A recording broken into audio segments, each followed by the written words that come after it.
ہے پجاری یا جو بھی کہے ذمہ دار تھا، اب ان کے دل میں یہ بات آئی کہ یہ کیا تماشا ہوا، آگ ہم جلائیں، ایندھن ہم ڈالیں تو آگ جلے، اور پھر اسی کے آگے ہاتھ جوڑ کر کھڑے ہو جائیں۔ بغاوت کی، ایک اللہ کو مانوں گا میں تو، جیسے حضرت ابراہیم علیہ السلام کو باپ نے نکال دیا تھا، وَاہْجُرْنِی مَلِیًّا، نکل جاؤ میری نگاہوں کے سامنے سے، ورنہ لَأَرْجُمَنَّکَ، میں تمہیں رجم کر دوں گا، سنسار کر دوں گا۔ ایسے ہی باپ نے انہیں بھی نکال دیا۔ جیسے حضرت ابراہیم نے ہجرت کی، وہ عراق سے کی شام کی طرف، ار میں پیدا ہوئے تھے، یہ عراق کا ایک شہر تھا، ہجرت کر کے گئے شام۔ ایسے ہی یہ ہجرت کر رہے ہیں ایران سے عراق، عراق سے متصل شام ہے، ایران سے متصل جو ہے عراق ہے، اور وہاں جو ہے انہوں نے جا کر عیسائیت اختیار کر لی، اس لیے کہ اس وقت تک اسلام عیسائیت ہی تھا، حضور کی تو بعثت ابھی ہوئی نہیں تھی۔ جب تک حضور کی بعثت نہیں ہوئی، حضرت مسیح ہی کا دور نبوت رسالت جاری ہے، عیسائی ہو گئے۔ اب وہ عیسائی راہبین کے پاس علم حاصل کرنے کے لیے، تربیت حاصل کرنے کے لیے، ایک کے پاس رہے، اس کے انتقال کا وقت آ گیا تو فرمایا کہ میری تو ابھی تسلی نہیں ہوئی، اطمینان نہیں ہوا، میرے طلب علم کو سیری ابھی نہیں ہوئی۔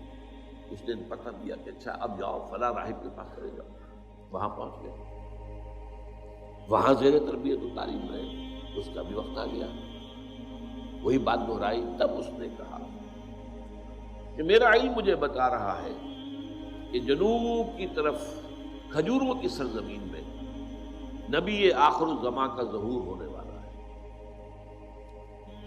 عیسائیوں میں اس وقت تک بڑے حق پرست لوگ موجود تھے حضور کے زمانے میں، آج کی عیسائیت ختم ہو چکی ہے۔ وہ جو سائمن کے پیروکار تھے، شمعون کے، وہ موحدین تھے۔ آج کی عیسائیت پالزم ہے، سینٹ پال کے یہ سب کے سب جو ہے پیروکار ہیں، جس نے تسلیم ایجاد کی ہے اور جس نے شریعت جو ہے موسوی کو ساقط کیا۔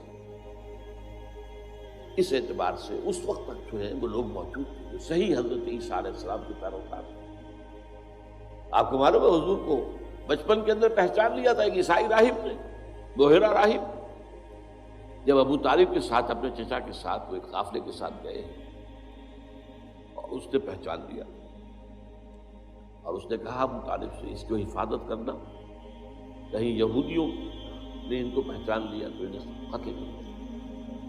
عیسائیوں میں تھے ایسے حق پرست اور حق کا علم رکھنے والے، تو اس لیے اس نے کہا کہ جاؤ، میرا علم بتا رہا ہے کہ نبی آخر الزماں کا ظہور اب قریب ہے اور وہ ہوگا جنوب کی طرف کھجوروں کی سرزمین۔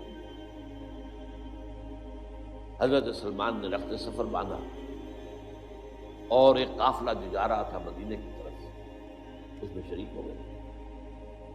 ڈاکوؤں نے ڈاکہ ڈالا، جو کچھ تھا لوٹ لیا، ان کو گرفتار کر کے اور غلام بنا کر بیچ دیا۔ خریدا ایک مدینے کے یہودی نے، مدینے پہنچ گئے، اس کو کہتے ہیں طلب صادق۔ لیکن ظاہر بات ہے کہ اب غلامی کی بیڑیاں جو ہیں وہ پاؤں میں پڑی ہوئی ہیں،